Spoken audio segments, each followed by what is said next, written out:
So there seems to be a collective consensus that overpacking sucks. And I think most of us try to avoid it if we can. Since summer travel season is coming up, I'm going to show you exactly how to pack light in a carry-on only. Because I'm going to go ahead and say it, carry-on is the only way to travel. Yes, I know I triggered some of you in the comments by saying that, but let me know, where is the lie?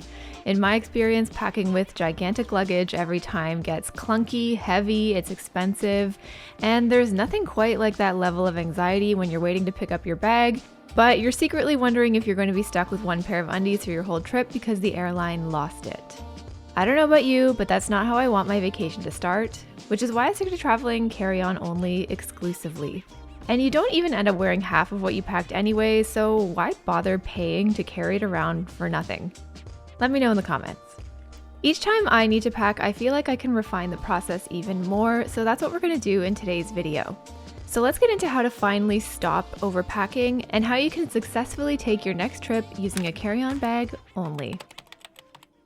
One of the most important things to think about when packing light is the type of bag you're going to bring. If I'm flying, I always travel with one carry-on bag and one personal item. My favorite for the last 2 years now has been my carry-on Pro Plus bag from Monos, who I'm excited to share are sponsoring today's video. I've gone to New York, London, Copenhagen, and Iceland with this bag, and it's legit. It's a hard shell suitcase made of aerospace grade polycarbonate, so it's basically unbreakable. Which is unbreakable. Which is unbreakable. It's incredibly lightweight, so it's really easy to push and pull, and it's got 360-degree wheels, so it moves around really smoothly. This extra front compartment is another great touch, where it'll easily fit a 15-inch laptop if you need it, and anything else you may want to quickly access at security, like your passport or your AirPods. This bag will easily fit into the overhead bin for major US airlines, but just note that it may need to be gate checked on smaller planes, so I'll leave the specs in the description box below for you. A lot of you got really upset with me in my other packing videos saying that this bag is too big for smaller planes, but I've flown on airlines like Porter and Ryanair without issue or any extra charge. See? I bring receipts. But always be sure to check your airline's baggage policy before flying. I'm not gonna lie, I've been really impressed with the quality, the attention to detail, and above all, the usefulness of these bags. They really don't skip on the details, and it makes for much less of a panic to get all your stuff in the bin at airport security. Oh my God! Okay, it's happening. Everybody stay calm. What's the procedure, everyone? So if you're interested in checking out Monos, I'll leave everything linked in the description below. All right, let's get into packing. Okay, so I've done my fair share of packing videos on the channel, see? And each time I've tweaked the process to see how I can refine it even more.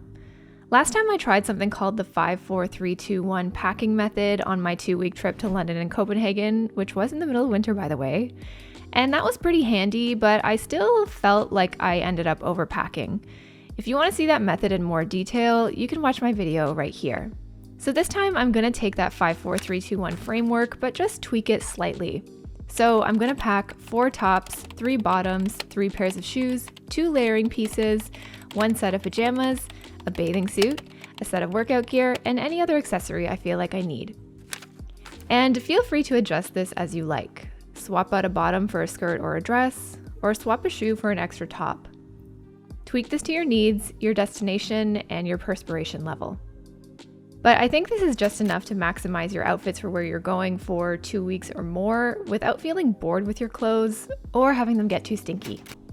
And before you freak out and tell me that you could never do this, I'm gonna let you in on a little secret. The key to packing light like this is laundry. Bring clothes that both wash and wear well, in addition to being cute. I mean, you are very cute already, but you know what I mean, and you're good to go. Alright, so packing light is definitely a skill, and it helps to think about a couple of things before you go ahead and choose your items. Since we are limiting the everyday clothing pieces, it's really important to choose ones that feel good, but are also versatile and wearable for where you're going. Instead of thinking about what outfits you're packing, consider if that item can satisfy these 3 criteria: the weather, the activities you'll be doing, and the overall vibe of the place. Is it going to feel breezy, tropical, and bohemian, or are you visiting a major fashion hub or mountain town? So because you have to consider quite a few things when you're packing, I think it's important to pack clothes that are versatile and mix and match easily. consider the role each item plays in your packing and consider how they play with each other. So with this in mind, I generally like to make sure I stick to my fundamental without fail pieces that I wear all the time and that I know I feel good in. This generally for me isn't much of a time to experiment. And mix it up. I like to bring some items that are casual, some that feel more elevated, and some that are for pure comfort. This way I have all my bases covered and I can focus more on my destination and less on my outfit. I'll show you what I mean once we get packing. If you want to try this yourself, I also have a free carry-on only packing checklist that I'll leave for you in the description below. You can save it on your phone or print it off and keep it in your suitcase so you'll never leave home without your toothbrush again. 'Cause it's happened. All right, let's get packing. So I always start off with packing socks and undies, and my general rule is packing one pair for every day that you're away, plus one extra because you never know. Traveler's diarrhea is a real thing. For tops, I'm going to be packing one bodysuit, one t-shirt, one tank top, and one button down. For my layering pieces, I'm going to do one jacket that I'm wearing on the plane, one blazer, and one thin sweatshirt in case I get too cold. And for bottoms, I'm going to be packing one pair of jeans, a dress, I know, be shocked, and a comfy pair of pants that can be dressed up or down. In terms of packing the actual clothing, I like to use these packing cubes because I find it's just a lot easier to keep things organized and I can see everything that's in there at a glance. They also provide an added layer of protection in case something explodes in your bag because it has happened and it will happen again. If we're going away for more than a week, I do like to do laundry at least once, so I always pack a couple of these True Earth laundry strips with me too. They take up literally no space, and they're perfect for hand washes in the sink or with a regular load of laundry if you end up having access to a washing machine while you're away. So in those go. So there's kind of an age-old debate on whether or not you should roll or fold your clothes, and I'm just gonna say you do you here. For t-shirts and shirts, I just grab it by the collar and then let the t-shirt fall down the way it wants to, and you just clean it up a little bit and then fold it in half and fold it in half once more, and here you go. You have this cute little brick that you can stack vertically. Tank tops and bodysuits are a little bit more tricky, but you essentially want to create a little rectangle out of the garment and then fold it into thirds. I do the same thing for things like jeans and trousers, and you can see that these fold up really neatly and easily. If you want a more in-depth tutorial on how I do this, you can watch this video here. But I like doing this KonMari sort of brick method because this way you can see your clothes vertically and at a glance, and the wrinkling really isn't too bad, so I've just always done it this way. Roll, fold, vacuum seal, you do you. Moving on to shoes, I'm packing 3 pairs because the ones I chose don't really take up a lot of space, and as a general rule, I always wear my most bulky shoe on the plane, which in this case will be my sneakers. I like the Samba here because they're minimalist and fashion forward, so they'll match with everything else I'm bringing with me, but I'm also going to be able to walk in them all day without issue, or even work out in them if I want to. Then I'm bringing a pair of flip-flops for the pool, and these ones from Tiki's are legit. I've literally walked miles in these by now, and they've still held up and have never given me a blister, so they're going in. And for a bit more of a feminine, elevated, but still minimal shoe, I'm packing these ballet flats. They're from a brand called 80, and they are literally the most comfortable ballet flats I've ever worn. Plus they're cute, so they're really gonna dress up an outfit when I want that. And finally, I'm packing some one-offs like a belt, some cool sunnies, and a bathing suit.